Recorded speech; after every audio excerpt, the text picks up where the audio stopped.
దేవుడు మనలను కాపాడుతూ వచ్చినాడు. బైబిల్లో రాయబడింది కదా, పర్వతములు తొలగిపోయినను మెట్టలు తట్టరిల్లినను నా కృప నిన్ను ఇడిసిపోదు. దేవుని యొక్క కృప మనల్ని ఇడిచిపోయేది కాదు. దేవుడు తన కృపతో మనల్ని ఇంతవరకు కూడా దేవుడు కాపాడుతూ వచ్చినాడు. తన కృపగల హస్తాల కింద దేవుడు మనల్ని భద్రపరిచి, మరి దేవుడు ఇంతవరకు మనల్ని దేవుడు కాపాడుతూ వచ్చినాడు కనుక ఆయన మనము గణపరిచే వారంగా, ఆయన మనం స్తుతించే వారంగా, ఆయన మనం కీర్తించే బిడ్డలంగా నీవునే మనం కలిగి ఉండాలని దేవుడు కోరుకుంటున్నాడు. కాబట్టి ఆ కృప కలిగినటువంటి దేవుణ్ణి మనం ఎంతో ఆరాధించి ఆ దేవుని మనం గణపరిచే వారంగా నీవునే మనం కలిగి ఉండాలి. కాబట్టి దేవుడు ఏం చేస్తూ వచ్చినాడంట, కృప ఎంబడి కృపను అనుగ్రహిస్తూ వచ్చినాడు. ఎన్నో పరిస్థితులు వచ్చినప్పటికీను, మనకి ఎన్నో అనారోగ్యాలు వచ్చినప్పటికీను, ఎన్నో ఇబ్బందులు కలిగినప్పటికీను, ఎన్నో రకాలైనటువంటి శ్రమలు కలిగినప్పటికీ, బాధలు కలిగినప్పటికీ, కష్టాలు కలిగినప్పటికీను దేవుడు ఎంత మనలను కాపాడుతూ వచ్చినాడు కనుక ఆయన మనం ఏం చేయాలంటే ఆయన ఆరాధించి ఆయనను స్తుతించే బిడ్డలంగా నీవునే మనం కలిగి ఉండేవారంగా ఆ రీతిగా ఉండాలని దేవుడు కోరుకుంటున్నాడు. దేవుడు నిజంగా ఇంతవరకు దేవుడు తన యొక్క కృపను దేవుడు మనకు మెండుగా దయచేస్తూ వచ్చినాడు. కాబట్టి మనం కూడా దేవుణ్ణి మెండుగా దేవుని స్తుతించి దేవుని మనం ఎంతో ఆరాధించే వారంగా, దేవుణ్ణి మనము ఘనపరిచే బిడ్డలంగా నీవునే మనం కలిగి ఉండాలని దేవుడు కోరుకుంటూ ఉన్నాడు. అందుకని ఇక్కడ ఏం రాయబడుతూ వచ్చిందంటే, ఆయన పరిపూర్ణతల నుండి మనమందరము కృప ఎంబడి కృపను పొందితిమి. కాబట్టి కృప అంటే గ్రేస్ అని అర్థం. అంటే కృప అనేది ఏంటంటే, కృప అంటే మనకు అసాధ్యము, మనకు సాధ్యపడదు అనేదాన్ని సాధ్యపరిచేది కృప. ఇక మన వల్ల కాదు, ఇక నేను చేయలేను, లేకపోతే ఇక నా నుంచి అవ్వదు, లేకపోతే ఇక నా పని అయిపోయింది అనుకున్నప్పుడే చూపేదే కృప కదా. కాబట్టి మనకు దేవుడు వాటి కృపను ఇచ్చినాడు అనమాట. కృప అంటే దేవుని యొక్క వాత్సల్యత, దేవుని యొక్క కనికరం అనమాట కదా. ఇప్పుడు కొన్నిసార్లు మనం చదువుకునేటప్పుడు ఏదైనా ఒక మార్క్ తక్కువైంది అనుకోండి, దాన్ని వాళ్ళు కలిపినప్పుడు ఏమంటారు చెప్పండి? ఏమంటారు? ఒక మార్క్ వాళ్ళు కలిపినప్పుడు ఏమంటారు? గ్రేస్ మార్క్స్ అంటారు. అంటే ఒకళ్ళు మనంది ఏం చూపించినారు? వాళ్ళు దయ చూపించినారనమాట, కృప చూపించినారనమాట. అంటే దేవుడు కూడా మనకు తన మెండునైన కృపను దేవుడు మనకు అనుగ్రహిస్తూ వచ్చినాడు అనమాట. మనకు అట్టి కృపను ఇచ్చినాడు. ఈ సంవత్సరం అంతట్లో, పోయిన సంవత్సరం అంతట్లో కూడా దేవుడు మన ఎడల ఎలాంటి కార్యాలు చేస్తూ వచ్చినాడు? కృప ఎంబడి కృపను దేవుడు మనకు అనుగ్రహిస్తూ వచ్చినాడు. అందుకని అపోస్తలుడైన పౌలు ఏమంటాడంటే, కొరింథీయులకు రాసిన మొదటి పత్రికలో, కొరింథీయులకు రాసిన మొదటి పత్రిక 15వ అధ్యాయము, మొదటి కొరింథీ 15వ అధ్యాయము 10వ వచనం, అయినను నేనేమై ఉన్నానో అది దేవుని కృప వల్లనే అయ్యున్నాను, మరియు నాకు అనుగ్రహింపబడిన ఆయన కృప నిష్ఫలం కాలేదు, కానీ వారందరికంటే నేను ఎక్కువగా ప్రయాసపడినది నేను కాను, నాకు తోడైన దేవుని కృపయే. కాబట్టి ఇక్కడ అపోస్తలుడైన పౌలు ఏమంటాడంటే, మరి మొదటి కొరింథీ 15వ అధ్యాయం 10వ వచనంలో, అయినను నేనేమై ఉన్నానో అది దేవుని కృప వలననే అయ్యున్నది అంటాడు. కాబట్టి మనం ఏమై ఉన్నాము అనేది అది దేవుని యొక్క కృప. మనం ఏదన్నా, దేవుడు మనకి ఏదన్నా ఒకటి ఇచ్చినాడంటే అది దేవుడు మనకి ఇచ్చినటువంటి కృప. కాబట్టి ఏదైనా మనకు ఉంది అని అంటే అది దేవుడు మనకి ఇచ్చినాడని మనం దేవుని కనపరిచే వారంగా ఉండాలి. కాబట్టి దేవుడు ఏదన్నా మనకు అనుగ్రహించినాడు అనుకోండి, దేవుడు ఇచ్చింది ఏదైనా సరే, మనకి ఉన్నది ఏదైనా సరే, అది నీకు ఆరోగ్యమే కావచ్చు, లేకపోతే నీ ఉద్యోగమే కావచ్చు, లేకపోతే నువ్వు ఉంటున్న ఇల్లే కావచ్చు, లేకపోతే దేవుడు ఏదైనా సరే, నీ వస్తువే కావచ్చు, నీ వాహనమే కావచ్చు, ఏదైనా సరే, ఏదన్నా ఉన్నది అని అంటే అది దేవుడిచ్చేటువంటి కృప కదా. కాబట్టి ఈ కృపతో, ఈ కృప పొందినటువంటి మనము దేవుని ఎంతో ఆరాధించే వారంగా, దేవుని మనము ఘనపరిచే వారంగా నీవునే మనం కలిగి ఉండాలనే దేవుడు కోరుకుంటున్నాడు. కాబట్టి కృప పొందిన తర్వాత మనం ఊరుకోకూడదు, కానీ దేవుడు మన ఎడలు చూపినటువంటి కృపను బట్టి దేవుని మనం ఎంతో ఆరాధించే వారంగా, దేవుని మనం స్తుతించే వారంగా, దేవుని మనము ఘనపరిచే బిడ్డలంగా ఉండాలన్నమాట కదా. కాబట్టి ఈ కృప ఎక్కడ దొరుకుతుంది అంటే దేవుని వద్దనే ఇటు కృప మనకు దొరుకుతుంది. ఇది అన్ని చోట్ల దొరికేది కాదు. దేవుని యొక్క కృప ఏం చేస్తుందంటే మనకెంతో సహాయపడుతుంది అన్నమాట. దేవుని కృప మనకు సహాయపడుతుంది. కాబట్టి ఇట్టి కృపతో మనం దేవుణ్ణి ఆరాధించే వారంగా, దేవుని మనము ఘనపరిచే వారమై మనం కలిగి ఉండాలి. కింద లైన్ చూసినట్లయితే చూడండి, యోహాను సువార్త 1:17. ధర్మశాస్త్రం మోషే ద్వారా అనుగ్రహింపబడిన కృపయు సత్యమును యేసుక్రీస్తు ద్వారా కలిగిన. కృపా సత్యములు ఎక్కడి నుంచి కలిగినాయి? దేవుని ద్వారా, యేసు ప్రభువారి ద్వారా కృపా సత్యములు. యేసు ప్రభువారు ఈ దగ్గర మన ఎద్దకు రాకపోతే మనకు కృప ఉండేది కాదు, మనకు సత్యము ఉండేది కాదు కదా. కాబట్టి కృప ఏం చేస్తుందంటే నీతిమంతులుగా చేస్తుంది. బైబిల్ గ్రంథంలో రోమపత్రిక 3:24 చూస్తే అక్కడ కృప ఏం చేస్తుందంటే నీతిమంతులుగా చేస్తుంది అన్నమాట. కృప ద్వారా ఏమయ్యాం? మనం నీతిమంతులమయ్యాం. రోమపత్రిక 3:24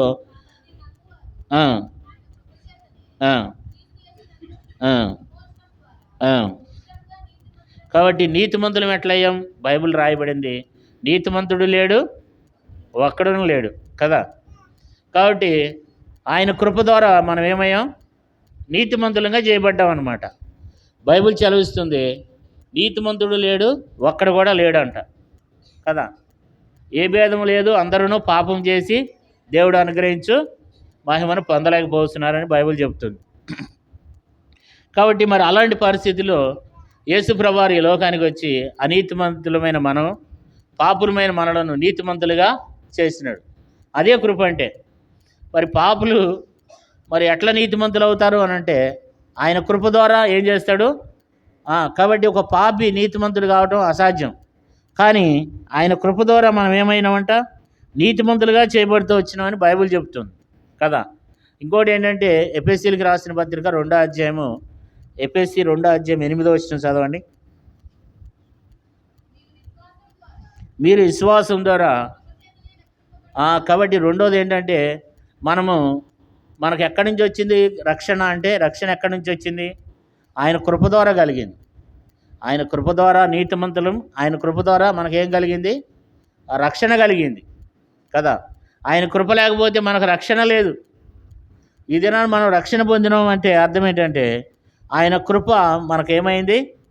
ఆయన కృప ద్వారా మనం అందరం కూడా రక్షింపబడుతూ వచ్చినామనే విషయాన్ని దేవుని వాక్యంలో రాయబడుతూ వచ్చిందనమాట. ఈ కృప అనేది మనకు ఆ రీతిగా సహాయపడేదిగా ఉంది. ఈ కృప అనేది ఏం చేస్తుందంటే మనల్ని నీతిమంతులుగా చేస్తుంది. ఈ కృప అనేది మనకు రక్షణ తీసుకొస్తుంది అనమాట. ఈ కృప ఏం చేస్తుందంటే మనలను బలవంతులుగా చేస్తుంది. చూడండి, 2 తిమోతి 2 మొదటి వచనం చదవండి. నా కుమారుడా, క్రీస్తు యేసునందున్న కృప చేత బలవంతుడు కాను. మూడో విషయం ఏంటంటే కృప మనల్ని ఏం చేస్తుందంటే బలవంతులుగా చేస్తుంది అనమాట. కృప ఏం చేస్తుంది? బలవంతులుగా చేస్తుంది. కృప మనలను నీతిమంతులుగా చేస్తుంది. కృప ద్వారా మనకు రక్షణ జరుగుతుంది. కృప ద్వారా మనలను బలవంతులుగా చేస్తుంది అనమాట. కృప మనలను బలపరుస్తుంది కదా. కృప ఏం చేస్తుందంటే చూడండి, 119వ కీర్తన 76వ వచనం.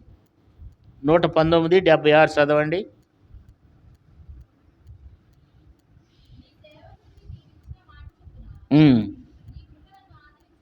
నీ కృప నన్ను ఏం చేస్తుందంట?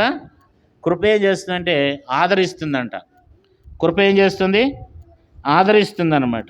అంటే కృప ద్వారా మనం ఆదరించబడతాం. దేవుని కృప లేకపోతే మనకు ఆదరణ దొరకదు. దేవుని కృప ఉంటేనే మనకు ఆదరణ దొరుకుతుంది అన్నమాట కదా.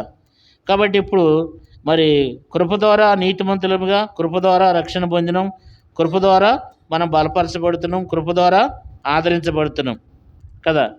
కృప ద్వారా మనకు సహాయం దొరుకుతుంది. హెబ్రీలకు రాసిన పత్రిక 4:16 చదవండి. హెబ్రీ 4:16. కనికరింపబడి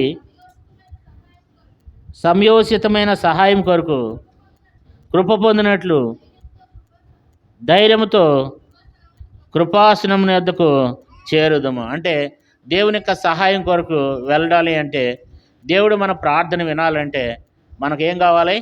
కృప కావాలి. కృప లేకపోతే మనకు సహాయము దొరకదు కదా. మనం ధైర్యంగా దేవుని దగ్గరికి వెళ్ళి మనం దేవుని దగ్గర మనం ప్రార్థన చేస్తున్నామంటే, దేవుని యొక్క సహాయాన్ని మనం పొందుతున్నామంటే అది దేవుని యొక్క కృప. అలాగే 2024 సంవత్సరంలో, అలాగే మరి ఈ సంవత్సరంలో కూడా మనము అనేక మేలు పొందినామంటే దేవుని యొద్ద నుండి మనం పొందిన ఆరోగ్యమే కానీ, మనం పొందిన ఏదైనా సరే అది ఎవరి ద్వారా పొందుతూ వచ్చినామంటే కృప ద్వారానే మనం అవన్నీ కూడా పొందుతూ వచ్చినాం అన్నమాట.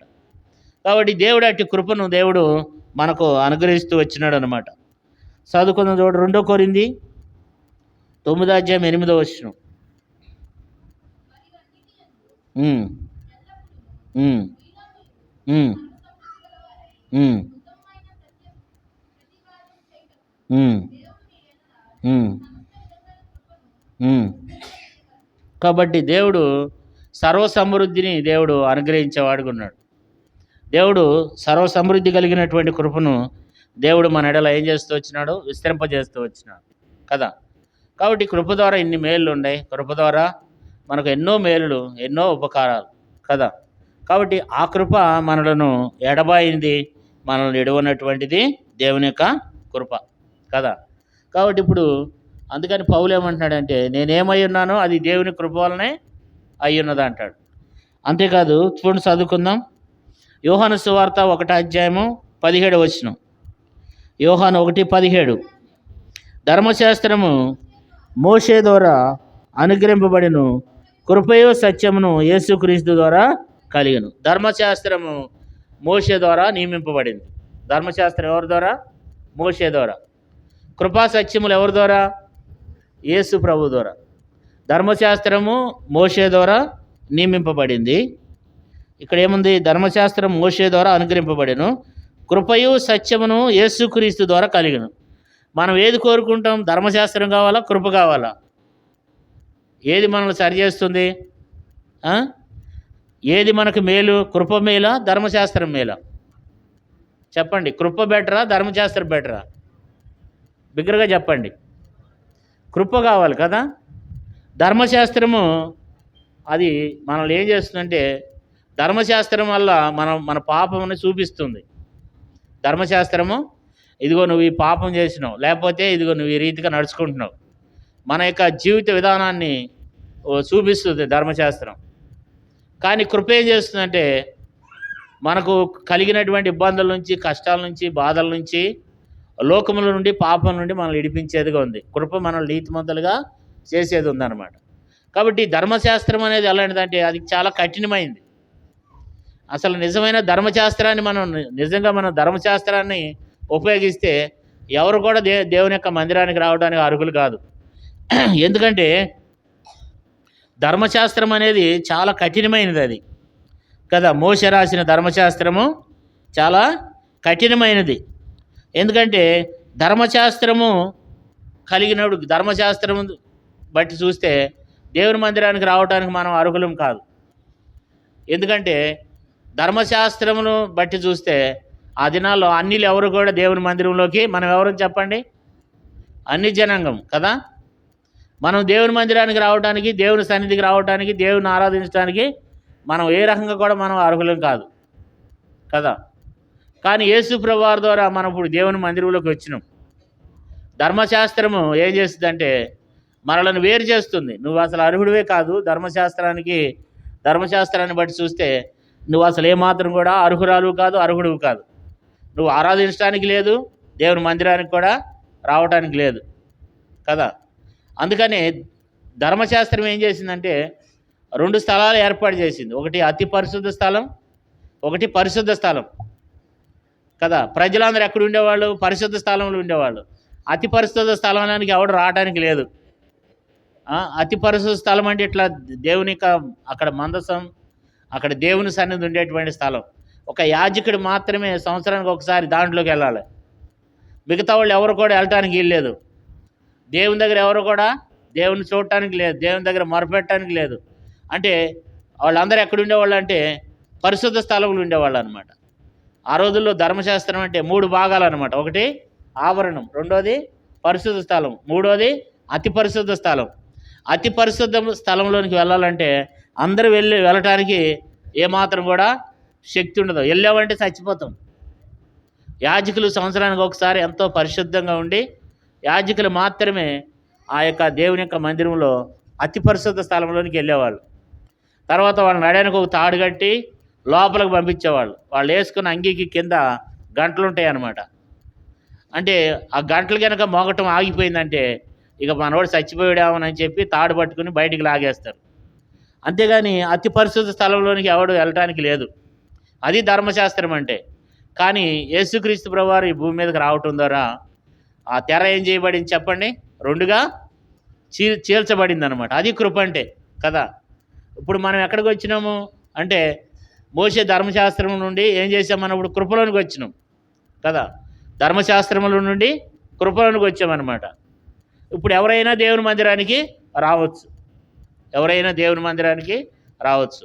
ఇది ఎవరి ద్వారా కలిగింది? మోషే ద్వారా కలిగింది, యేసుప్రభువారి ద్వారా కలిగిందా? చెప్పండి. యేసుప్రభువారి ద్వారా కలిగింది. అదే కృప. అందుకని ఏముంది?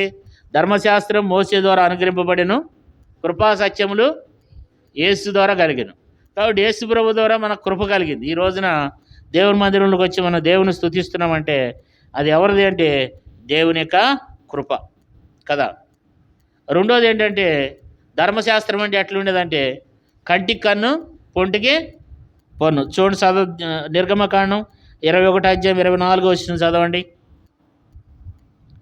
నిర్గమకాండం 21:24.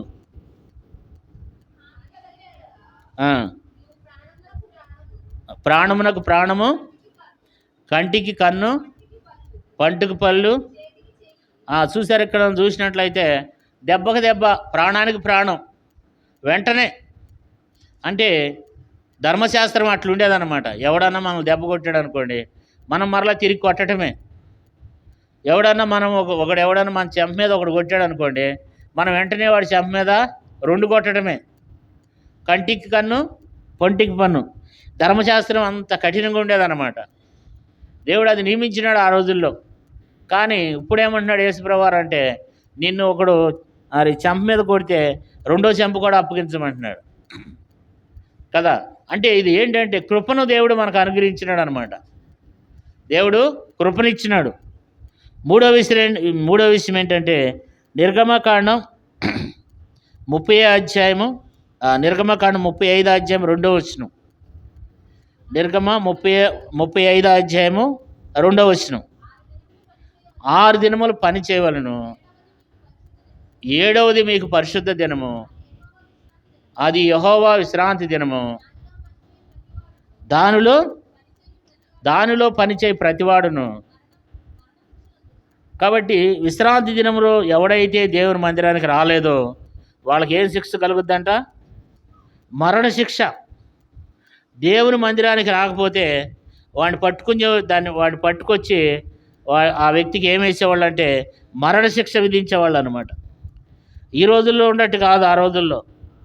ఆ రోజుల్లో వెంటనే ఏం చేసేవాళ్ళు అంటే మరణ శిక్ష వాళ్ళకి విధించేసేవాళ్ళు అనమాట. ఎవడైనా విశ్రాంతి దినంలో, ఈ రోజున మనము వారాల తరబడి మందిరానికి రాకపోయినా, ఈ వారం కాకపోయినా వచ్చే వారం కాకపోతే వచ్చే వారం కదా, రాకపోయినా మనం క్షేమంగా ఉన్నామంటే అది దేవుని యొక్క కృప. వారం తరబడి ఇప్పుడు మనం ఏం చేస్తాం?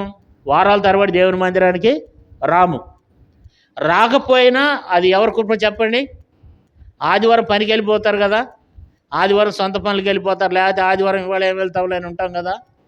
విశ్రాంతి దినమున ఏ పని చేసినా చూడండి, చదువుకుందాం. నిర్గమకాండం 35 2వ. 6 దినములు పని చేయవలను, 7వది మీకు పరిశుద్ధ దినము, అది యెహోవాకు విశ్రాంతి దినము. దానిలో పని చేయు ప్రతివాడు మరణ శిక్ష నందును.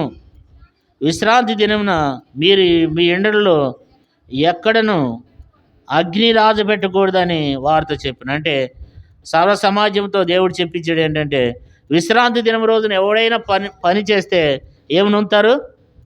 మరణ శిక్షను ఉంటారు. విశ్రాంతి దినం రోజున ఎవరైనా పని చేస్తే మరణ శిక్షను ఉంటారు. అందుకే దేవుడు ఏమన్నాడంటే 6 దినాలు మీరు కష్టపడి 7వ దినాన నా మందిరానికి రావాలన్నాడు. ఏడో దినాన్ని కూడా ఆజ్ఞను అతిక్రమించి మనం మందిరానికి కనుక రాకుండా ఉంటే ఆ రోజు దేవుని సేవించకుండా ఏదో ఒక పనికి వెళ్ళిపోవటం, లేదా ఇంట్లో ఆడ ఉండటం, ఏదో వంట పనులు చేసుకోవటం, అవన్నీ చేశారనుకోండి, ఇక కథమే. ఇక నువ్వు రెండవసారి ఉండదు. ఇక ధర్మశాస్త్రం అట్లా ఉండేది అనమాట. ధర్మశాస్త్రం అంత కఠినమైంది. ఈ రోజున వారాల తరబడి మందిరం మానేస్తున్నాం అంటే అది ఎవరి కృప చెప్పండి? అది దేవుని యొక్క కృప అనమాట. అంతేకాదు ధర్మశాస్త్రంలో ఎవరైనా తల్లిదండ్రులను దూషిస్తే చూడండి, నిర్గమకాండం 21 అధ్యాయము, నిర్గమకాండం 21 అధ్యాయము 15 వచనం. తన తండ్రినైనను తల్లినైనను కొట్టువాడు నిశ్చయముగా ఏం పొందుతాడు? ఆ రోజుల్లో ఎవడైనా సరే తండ్రి మీద కానీ తల్లి మీద కానీ చేయి వేస్తే వెంటనే వాడికి మరణశిక్ష. ఒకవేళ చూసిన వాళ్ళు ఊరుకున్నా సరే దేవుడు వెంటనే జోక్యం చేసుకునేవాడు. ధర్మశాస్త్రం అంటే అంతేకాదు, తల్లిదండ్రులు కొట్టడమే కాదు. 17 వచనం చూడండి. తన తండ్రినైనను తల్లినైనా శపించేవాడు నిశ్చయముగా మరణశిక్షణ ఉంటాడంట. అంటే కనీసం చెప్పించను కూడా చెప్పించకూడదు కదా. అలాంటిది ధర్మశాస్త్రం అంటే. ధర్మశాస్త్రము అలాంటిది అనమాట కదా. అంతేకాదు దేవుని మందిరానికి ఎవరు పడితే వాళ్ళు రావటానికి లేదు. ఇప్పుడు మనం ఏం చేస్తున్నాం? ప్రతి ఒక్కరూ దేవుని మందిరానికి వచ్చేస్తున్నాం కదా. డైరెక్ట్గా చక్కగా హాయిగా వచ్చేస్తున్నాం దేవుని మందిరానికి. కారణం ఏంటంటే దేవుని కృప. కానీ ఆ రోజుల్లో అయితే ఎవరు దేవుని మందిరానికి రావాలి? చూడండి, చదువుకుందాం. లేవియ కాండం 21 అధ్యాయము 16-17 వచనాలు. లేవియ కాండం 21 అధ్యాయము 16-17 వచనాలు చదువుకుందాం. మరియు యెహోవా మోషేకి ఎలాగ సెలవిచ్చెను, నీవు అహరోనుతో ఇట్లనుము, నీ సంతతి వారిలో ఒకనికి కలంకం ఏదైనను కలిగిన ఎడల అతడు తన దేవునికి ఆహారం అర్పించుటకు సమీపింపకూడదు. ఏలయనగా ఎవని యందు కలంకముండును వాడు గుడ్డివాడే కానీ, కుంటివాడే కానీ, ముక్కిడివాడే కానీ, విపరీతమైన అవయవములు గలవాడే కానీ, కాలైను చేయను విరిగినవాడే కానీ, గూనివాడే కానీ, గుజ్జువాడే కానీ, కంటిలో పువ్వు గలవాడే కానీ, గజ్జి గలవాడే కానీ, సిరుగుడు గలవాడే కానీ, వృషములు నలిగిన వాడే కానీ సమీపింపకూడదు. అంటే ఎవరు పడితే వాళ్ళు దేవుని మందిరానికి ఏముండేది కదండి, వెళ్ళటానికి లేదు. 20వ వచనంలో ఏముందంటే, గుడ్డివాడే కానీ, గుజ్జువాడే కానీ, కంటిలో పువ్వు, కనీసం కంటిలో పువ్వు ఉండా సరే దేవుని మందిరానికి రానిచ్చేవాళ్ళు కాదు. గజ్జి కలిగిన వాళ్ళని కూడా దేవుని మందిరానికి రానిచ్చేవాళ్ళు కాదు. గూనుంటే మందిరానికి రానిచ్చేవాళ్ళు కాదు కదా. ఏ అనారోగ్యంతో ఎవరైతే ఉన్నారో వాళ్ళని దేవుని మందిరానికి ఏం చేసేవాళ్ళు? రానిచ్చేవాళ్ళు కాదు. 18వ వచనంలో ఏముందంటే, ఎవని యందు కలంకముండునో వాడు గుడ్డివాడే కానీ, కుంటివాడే కానీ, ముక్కుడివాడే కానీ, విపరీతమైన అవయవాలు కలిగిన వాడే కానీ, కాలైను చెయ్యైనను విరిగిన వాడే కానీ. చూడండి, ఒక కాలు ఇరిగిపోయిందా ఇక నువ్వు రావటానికి లేదు. ఒక చెయ్యి ఇరిగిపోయిందా పొరపాటున ఇక నువ్వు మందిరానికి రావటానికి లేదు. అది ధర్మశాస్త్రం అంటే కదా. ఆ ధర్మశాస్త్రం ఎవరి వల్ల కలిగింది? మోషే ద్వారా కలిగింది కదా. ధర్మశాస్త్రం మోషే ద్వారా అనుగ్రహింపబడిన కృపయో సత్యమును యేసుక్రీస్తు ద్వారా కలిగింది. అంతేకాదు ఎవరైనా మొండి పిల్లలు ఉంటారు కదా, కొంతమంది తల్లిదండ్రుల మాట విననటువంటి పిల్లలు ఉంటారు. వాళ్ళని ఏం చేస్తారంటే రాళ్లతో కొట్టి చంపుతారు. చూడండి, చదువుకుందాం. ద్వితీయోపదేశ కాండం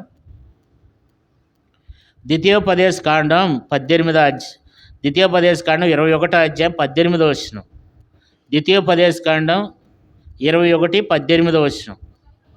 ఒకని కుమారుడు మొండివాడే తిరగబడి తండ్రి మాట కానీ తల్లి మాట కానీ వినకయుండి వారు అతన్ని శిక్షించిన తర్వాతయు అతడు వారికి విధేయుడు కాకపోయిన ఎడల అతని తల్లిదండ్రులు అతన్ని పట్టుకుని ఊరు గమని యొద్ద కూర్చుండు పెద్దల యొద్దకు వాడిని తీసుకుని వచ్చి, మా కుమారుడైన వీడు మొండివాడై తిరగబడి ఉన్నాడు, మా మాట వెనుక తిండిబోతులతోనూ త్రాగుబోతును అయినని ఊరు పెద్దలతో చెప్పవలెను. అప్పుడు ఆ ఊరు పెద్దలు ప్రజలందరూ రాళ్లతో అతన్ని సావగొట్టవలను. అట్లు ఆ చెడుతనమును మీ మధ్య నుండి సంహరించుదును. ఇశ్రాయేలు వారందరూ విని భయపడుదురు. అంటే ఏం జరుగుతూ వచ్చేదంటే, ఎవడైనా తల్లిదండ్రుల మాట వెనుక తల్లిదండ్రుల మీద తిరగబడుతుంటే వాళ్ళని ఏం చేసేవాళ్ళు? రాళ్ళతో కొట్టి చంపేవాళ్ళు. ఆ తల్లిదండ్రులు వచ్చి, అయ్యా మా మాట వింటలేదు, ఈడు మా మీద తిరగబడుతున్నాడయా, ఇటు తిండిపోతే అయిపోయినాడు, తాగిపోతే అయిపోయినాడు అని వచ్చి కనుక వాళ్ళకి చెప్తే వెంటనే ఆ ఊర్లో ఉన్న వాళ్ళు అందరూ ఏం చేస్తారంటే రాళ్ళతో కొట్టి చంపుతారన్నమాట. ధర్మశాస్త్రం అలాంటిది కదా. ధర్మశాస్త్రం ఎవరి ద్వారా కలిగిందంట? మోషే ద్వారా కలిగింది కదా. తర్వాత సంఖ్యాకాండంలో కూడా ఒక మంచి మాట ఉంటుంది. సంఖ్యాకాండము 15 అధ్యాయం. సంఖ్యాకాండం 15 అధ్యాయము 32 వచనం. సంఖ్యాకాండం 15:32. ఇశ్రాయేలుడు అరణ్యములో ఉన్నప్పుడు ఒకడు విశ్రాంతి దినమున కట్టెలేరుట చూచిరి. వారు కట్టెలేరుట చూచిన వారు మోషే యొద్దకు, అహరోను యొద్దకును, సర్వ సమాజం యొద్దకును వారిని తీసుకుని వచ్చిరి. వానికి ఏమి చేయవలనో అది విషదపరచబడలేదు కానీ కనుక వారిని కావలు ఉంచిరి. తర్వాత యెహోవా ఆ మనుషుడు మరణశిక్ష పొందవలను, సర్వ సమాజం పాలు వెలుపల రాళ్లతో వారిని కొట్టి చంపవలనని మోషేతో చెప్పి. కాబట్టి యెహోవా మోషేకు ఆజ్ఞాపించినట్లు సర్వ సమాజం పాలు వెలుపలికి వారిని తీసుకుని పోయి రాళ్లతో వారిని సావుగొట్టిను. విశ్రాంతి దినం రోజునంట ఒకడు కట్లేరుతున్నాడంట. ఒకడు కట్లేరుతుంటే చూశారంట. పొలలేరుతున్నాడు వాడు విశ్రాంతి దినం రోజున. ఎవడో చూశాడు. చూసి ఏం చేశాడంటే, అరే పలానోడు పొలలేరుతున్నాడు రా అని చెప్తే ఇంకా అక్కడికి 4-5 వెళ్ళి ఆయన ఎక్కడికి తీసుకొచ్చారంటే మోషే అహరోనుల ఎద్దకు తీసుకుని వచ్చారు. సర్వ సమాజం ఎదురుకు తీసుకుని వచ్చి వీడు పొలలేరుతుండగా మేము చూసాం, కాబట్టి ఇప్పుడు వీడిని ఏం చేయాలి? రాళ్లతో కొట్టి చంపాలి. ఎప్పుడైతే ఆ పొలలు అంటే ఎంత కఠినంగా ఉండేది చూడండి. ఈ రోజుల్లో మనం పనికి వెళ్ళిపోయినా సరే దేవుడు క్షమిస్తున్నాడు. ఆదివారం మందిరానికి వెళ్ళిపోయినా, ఆదివారం మందిరానికి రాకపోయినా, నెలలకు తరబడి రాకపోయినా దేవుడు ఏం చేస్తున్నాడు? మనలను క్షమిస్తున్నాడు. కారణం ఏంటి చెప్పండి? అది కృప కదా. ఆ రోజుల్లో అయితే ఎవరైనా పనికి వెళ్ళినట్లు కనుక ఎవరైనా చూశారంటే ఇంకా ఆ రోజుతో అయిపోయింది ఆడు కథ. ఆ రోజుతో ఏం చేస్తారు? ఆ వ్యక్తిని రాళ్లతో కొట్టి చంపుతారు కదా. అంతేకాదు ఒక స్త్రీ కానీ పురుషుడు కానీ ఆ కట్టుకున్న అమ్మాయి కాకుండా వేరే వాళ్ళతో వ్యభిచారం చేస్తుండే కనుక ఎవరైనా చూసినారంటే మాత్రం వాళ్ళని పట్టుకొచ్చి రాళ్లతో కొట్టి చంపేవాళ్ళు అనమాట. ఎంత కఠినంగా ఉందో చూడండి ధర్మశాస్త్రం కదా. అందుకని దేవుని వాక్యంలో మనం ఇప్పుడు చదువుకుంటూ వచ్చినాం. ధర్మశాస్త్రం ఏం చేసిందంటే అన్ని జనులైనటువంటి మనలను దేవుని మందిరానికి రాకుండా చేసింది. ధర్మశాస్త్రం ఏం చేసిందంటే మరి కంటికి కన్ను పొంటికి పొల్లు అంది ధర్మశాస్త్రం కదా. ధర్మశాస్త్రం విశ్రాంతి దినం రోజున ఎవరైనా మందిరానికి రాకపోతే వాడు మరణశిక్షణ ఉండాలంది ధర్మశాస్త్రం కదా. మరి ధర్మశాస్త్రం ఏం చేసిందంటే తల్లిదండ్రుల మాట వెనుక మొండితనం చూపిస్తే ఆ తల్లిదండ్రులు చెప్పించిన వారిని రాళ్లతో కొట్టాలి అని చెప్పి మరణశిక్షణ ఉండాలనేది ధర్మశాస్త్రం. తల్లిదండ్రులు చెప్పించిన వాడిని, తల్లిదండ్రులు కొట్టిన వారిని ధర్మశాస్త్రం ఏం చేసిందంటే వాడు మరణశిక్ష నొందాలని చెప్పింది. తర్వాత ధర్మశాస్త్రం ఏం చేసిందంటే కళంకం కలిగినటువంటి వారిని, వాళ్ళు చెయ్యి ఇరిగిన వాళ్ళే కానీ, కాళ్ళు ఇరిగిన వాళ్ళే కానీ, గజ్జి వాళ్ళే కానీ, గూని వాళ్ళే కానీ ఎవరు కూడా మందిరానికి రాకుండా చేసింది. ధర్మశాస్త్రం మొండివాడైనా ఎవరైనా తల్లిదండ్రుల మాట వినకపోతే వాడిని రాళ్లతో కొట్టి సాగుకొట్టి చంపమంది. ధర్మశాస్త్రం ఆదివారం నాడు విశ్రాంతి దినం రోజున పొలలేర్తకి వెళ్తే సంఖ్యాకాండం 15 అధ్యాయం 32వ వచనంలో కట్టెలేని వాడిని రాళ్లతో కొట్టి ఏం చేస్తూ వచ్చినారు? చంపినారు కదా. కాబట్టి ధర్మశాస్త్రం ఇంకా చాలా విషయాలు ఉన్నాయి. ధర్మశాస్త్రం ఎలాంటిదంటే అది ఏమాత్రం కూడా ఏం చేయదు, అది కఠినమైనది అనమాట. ధర్మశాస్త్రము కఠినమైనది. మనం ధర్మశాస్త్రం ప్రకారంగా ఉంటే ఇక్కడ కూర్చున్న వాడు ఒక్కడం కూడా ఇక్కడ నిలవలేము. ఇక్కడ కూర్చున్న ఒక్కడం కూడా, ఇక్కడ కూర్చున్నటువంటి మనమే కాదు సర్వలోక క్రైస్తవులు అని వాడు ఎవడు కూడా ఇక్కడ నిలబడటానికి అసలు నిలబడలేడు అనమాట. అయితే కృప ఏం చేసింది చూడండి. యోహాను సువార్త 1వ అధ్యాయము 17వ వచనం. యోహాను సువార్త 1వ అధ్యాయం 17వ వచనం. ధర్మశాస్త్రము మోషే ద్వారా అనుగ్రహింపబడెను, కృపయు సత్యమును యేసుక్రీస్తు ద్వారా కలిగెను. ధర్మశాస్త్రము మోషే ద్వారా అనుగ్రహించబడింది, కృపా సత్యములు ప్రభువైన యేసుక్రీస్తు ద్వారా అనుగ్రహింపబడుతూ వచ్చింది. అది కృప అంటే కదా. కృపను గురించి చూసాం కదా. ధర్మశాస్త్రం ఎలాంటిదో చూసాము, తర్వాత కృప ఎలాంటిది అనేది చూసామన్నమాట కదా. కృప అనేది మనలను నీతిమంతులుగా చేస్తుంది. కృప మనలను రక్షణలోకి తీసుకొస్తుంది. కృప మనలను మరి ఎంతగానో, కృప అంటే మనం చదువుకుంటూ వచ్చినాం. కృప అనేది మనల్ని అంతగా బలపరిచేది ఉంది. కృప మనలను కాపాడేది ఉంది. మనకు కనికరం చూపేది కృప. కాబట్టి ఇది కృప అనేది ఎక్కడి నుంచి వచ్చిందంటే ప్రభు అయిన యేసుక్రీస్తు ద్వారా ఈ కృప అనుగ్రహించబడుతూ వచ్చింది. కాబట్టి ఇటు కృప పొందినటువంటి మనం, ఈ కృప మనకు ఎప్పుడెప్పుడు పొందిందంట? కృప ఎంబడి కృప. చూడండి 1వ అధ్యాయము 16వ వచనం. ఆయన పరిపూర్ణతలో నుండి మనమందరము కృప ఎంబడి కృపను పొందుతూ వచ్చినాం. ఇప్పుడు ఈ సంవత్సరం అంతట్లో కూడా దేవుడు తన కృపతో మనల్ని కాపాడుతూ కృప ఎంబడి కృపను దేవుడు మరి మన అందరికి కూడా అనుగ్రహిస్తూ వచ్చినాడు. కృప ఎంబడి కృప. మరి ఒక కృప కలుగుతుంది, మరలా దేవుడు మనకు మేలు అనుగ్రహిస్తున్నాడు. మరలా కృప ఎంబడి కృప, కృప ఎంబడి కృప. దేవుడు ఈ రీతిగా మనకు ఏం చేస్తూ వచ్చినాడంటే తన కృపను మనకు దయచేస్తూ వచ్చినాడు. కాబట్టి ఇటు కృప కలిగినటువంటి మనము దేవుని ఎంతో ఆరాధించి దేవుని మనము గణపరిచే వారంగా ఉండాలి కదా. ఇప్పుడు ఏం చెప్పుకున్నాం? ధర్మశాస్త్రము మోషే ద్వారా అనుగ్రహింపబడెను, కృపాయో సత్యము యేసు ప్రభువారి ద్వారా కలిగి. కాబట్టి ఇటు కృప కలిగినటువంటి మనము మరి దేవుని ఎంతో మనం ఆరాధించి దేవుని స్తుతించి దేవుని మనము గణపరచబడేలాగా మనం కలిగి ఉండాలని దేవుడు తన వాక్యం ద్వారా మనతో మాట్లాడుతూ వస్తున్నాడు. మనం లేచి నిలబడి ఒక పాట పాడుకుందాం. రండి పాటలు పాడేవాళ్ళు. 160వ పాట పాడుకుందాం. పాట సంఖ్య కొత్త పాఠ్యపుస్తకంలో 160, పాత పాఠ్యపుస్తకంలో 168. ఓ ప్రభువా ఇది నీ కృపయే గొప్ప క్రయదానం ద్వారా కలిగి. రండి పాటలు పాడే సహోదరు. కొత్త పాఠ్యపుస్తకంలో 160,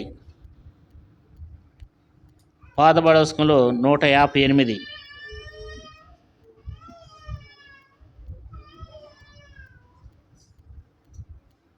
1వ చరణం, 2వ చరణం, చివరి చరణం పాడుకుందాం.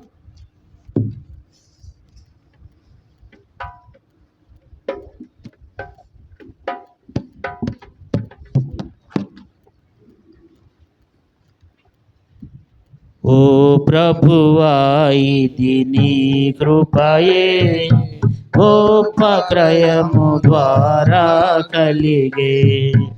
ఓ ప్రభువా ఇది నీ కృపయే గొప్ప క్రయము ద్వారా కలిగే. కృప ద్వారానే పాప క్షమాపణ రక్తము ద్వారా నీ కలిగే. కృప ద్వారానే పాప క్షమాపణ రక్తము ద్వారా నీ కలిగే. అపరాధముల నుండి విమోచన, అపరాధముల నుండి విమోచన యేసులో మనకు ప్రాప్తించే. యేసులో మనకు ప్రాప్తించే. ఓ ప్రభువా ఇది నీ కృపయే గొప్ప క్రయము ద్వారా కలిగే. ఓ ప్రభువా ఇది నీ కృపయే గొప్ప క్రయము ద్వారా కలిగే. కృప ద్వారానే కలిగిన రక్షణ మానవుల సదా చాలరిలా. కృప ద్వారానే కలిగిన రక్షణ మానవుల సదా చాలరిలా. క్రియల ద్వారా కలుగలేదు, క్రియల ద్వారా కలుగలేదు. యేసు ప్రభుని వరమిదే, యేసు ప్రభుని వరమిదే. ఓ ప్రభువా కృపయే గొప్ప క్రయము ద్వారా కలిగే. ఓ ప్రభువా గొప్ప క్రయము ద్వారా కలిగే. కృప ద్వారాని సమీపించితిమి, దాని అందే నిలచితిమి. కృప ద్వారాని సమీపించితిమి, దాని అందే నిలచితిమి. క్రీస్తు మహిమా నిరీక్షణకై, క్రీస్తు మహిమా నిరీక్షణకై ఆయనకే స్తుతి పాడెదము, ఆయనకే స్తుతి పాడెదము. ఓ ప్రభువా ఇది నీ కృపయే, గొప్ప క్రయము ద్వారా కలిగే. ఓ ప్రభువా ఇది నీ కృపయే, గొప్ప క్రయము ద్వారా కలిగే. ఈ సమయంలో మొట్టమొదట సండే స్కూల్కి వెళ్ళే సహోదరు ఆరాధించి వెళ్తారు. తర్వాత ఒక సహోదరుడు సహోదరి మార్చి మనం కృత్యంగా దేవుని ఆరాధన చేద్దాం. కొద్ది మాటలతో అందరికి సమయం ఉండేలాగిన మనము దేవుని ఆరాధన చేద్దాం.